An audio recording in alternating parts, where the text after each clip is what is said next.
These are the Sunday recommendations for my free email list for May the 1st, 2022. The blog post this week is the third in my series on the James Museum of Western and Wildlife Art in St. Petersburg.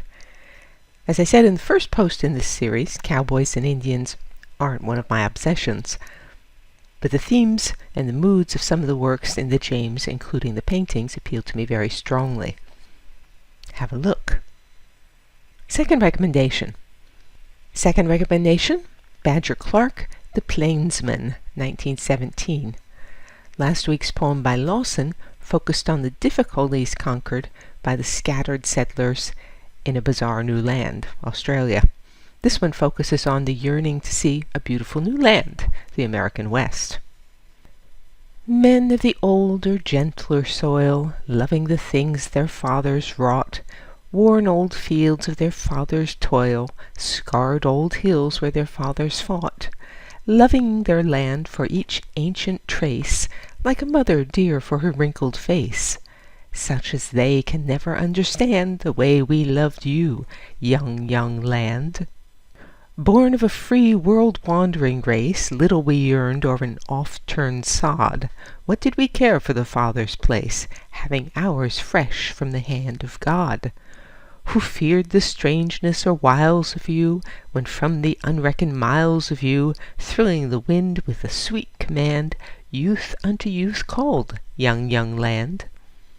North, where the hurrying seasons changed, over great grey plains where the trails lay long, free as the sweeping Chinook we ranged, setting our days to a saddle song.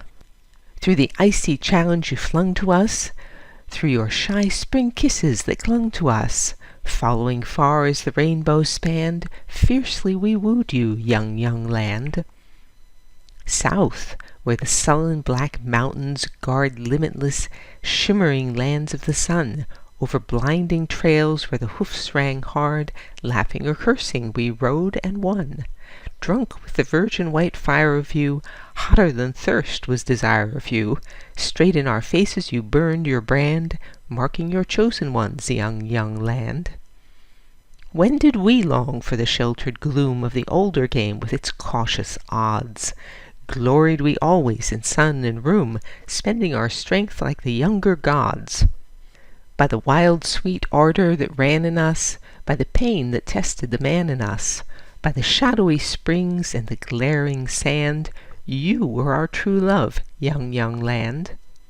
When the last free trail was a prim fenced lane, and our graves grow weeds through forgetful Mays, richer and statelier than you'll reign, mother of men whom the world will praise.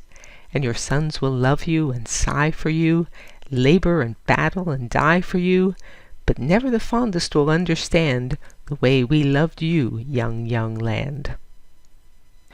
Third recommendation, a sculpture by Herman Atkins MacNeil, the Pony Express Monument in St. Joseph, Missouri. It was completed in 1940. Here's the backstory. Settlers rushed into California after gold was found at Sutter's Mill in 1848, but communication with family and friends back east took weeks or months. The mail either went via steamer with an overland segment in Panama or via a southerly route in the United States. Neither route would have been secure if states in the South seceded, so as a way of preserving communication, a privately run mail service was set up by a northerly route.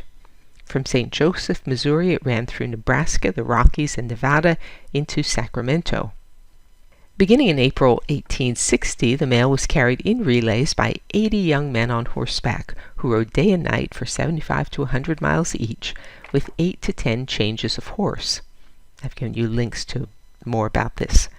The mail could be delivered in as little as 10 days at a cost of $5 per half ounce, which was several days' pay for a worker at that time, so not cheap, really. The Pony Express service was discontinued in November 1861, after barely a year, when a telegraph line was completed across the continent. But it wasn't forgotten.